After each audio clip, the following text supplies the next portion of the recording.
Hello friends, ഇന്ന് നല്ലൊരു അടിപൊളി ബാസ ഫിഷ് കറി റെസിപ്പിയാണ്. ഇതിനായിട്ട് ആദ്യം എന്തൊക്കെ വേണം നോക്കാം. ആദ്യമേ തേങ്ങാപ്പാൽ വേണം. ഞാനിവിടെ ഫ്രഷ് തേങ്ങയുടെ പാലാണ് എടുത്തിട്ടുള്ളത്. നല്ല കോക്കനട്ട് മിൽക്ക് പൗഡർ ഉണ്ടെങ്കിൽ അതായാലും യൂസ് ചെയ്യാം. പിന്നെ ബാസ ഫിഷ് വേണം. സവാള ചെറുതായി അരിഞ്ഞത്, തക്കാളി ചെറുതായി അരിഞ്ഞത്, ഇഞ്ചി വെളുത്തുള്ളി പച്ചമുളക്, മഞ്ഞൾപ്പൊടി, മുളക് പൊടി, മല്ലിപ്പൊടി, കുടംപുളി, വാളംപുളി ആയാലും മതി. തേങ്ങാപ്പാൽ വേണം. ചട്ടി സ്റ്റൗവിൽ വയ്ക്കുക. ഓയിലൊഴിച്ച് ചൂടായി വരുമ്പോൾ കടുക്, ഉലുവ പൊട്ടിക്കുക. അതിലേക്ക് ഇഞ്ചി വെളുത്തുള്ളി അരിഞ്ഞത് ചേർക്കുക.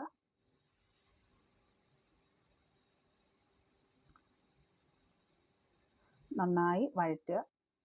അത് ഏകദേശം മൂത്ത് വന്ന അതിലേക്ക് നമ്മൾ അരിഞ്ഞു വെച്ച സവാള ചേർക്കുക. സവാള നന്നായി വഴറ്റുക. ഏകദേശം വഴന്നു കഴിഞ്ഞാൽ നമുക്ക് പച്ചമുളക് ചേർക്കാവുന്നതാണ്. പച്ചമുളകിട്ട് ഏകദേശം ഒരു ബ്രൗൺ നിറമാകുമ്പോൾ മല്ലിപ്പൊടി, മുളക് പൊടി, മഞ്ഞൾപ്പൊടി ചേർത്ത് നന്നായി ഒന്ന് മൂപ്പിക്കണം.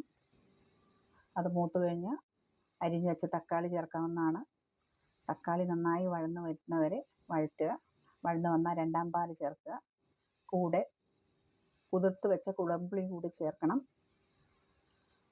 അത് നന്നായി തിളച്ച് വന്നാൽ ബാസ ഫിഷ് ചേർക്കണം.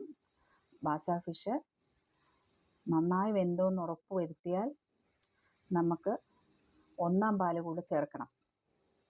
ഒന്നാം പാൽ ചേർത്ത് ഒന്ന് ചൂടായി വരുമ്പോൾ ഒരു തണ്ട് കറിവേപ്പില ചേർത്ത് സ്റ്റൗ ഓഫ് ചെയ്ത് ഒരു 5 മിനിറ്റ് നേരം അടച്ച് വെച്ച് പിന്നീട് തുറന്നു കഴിഞ്ഞാൽ നമ്മുടെ tasty yummy basa fish curry ready. ഇത് ചപ്പാത്തി, ചോറ്, അപ്പം എന്ന് വേണ്ട എല്ലാത്തിനും നല്ല കോമ്പിനേഷനാണ്. ഒന്ന് ട്രൈ ചെയ്ത് നോക്കൂ. എന്നിട്ടൊന്ന് ഫീഡ്ബാക്ക് അറിയിക്കൂ. ഇഷ്ടമായാൽ ലൈക്ക് ചെയ്യുക, മറ്റുള്ളവർക്കായിട്ട് ഷെയർ ചെയ്യുക, സബ്സ്ക്രൈബ് ചെയ്യുക.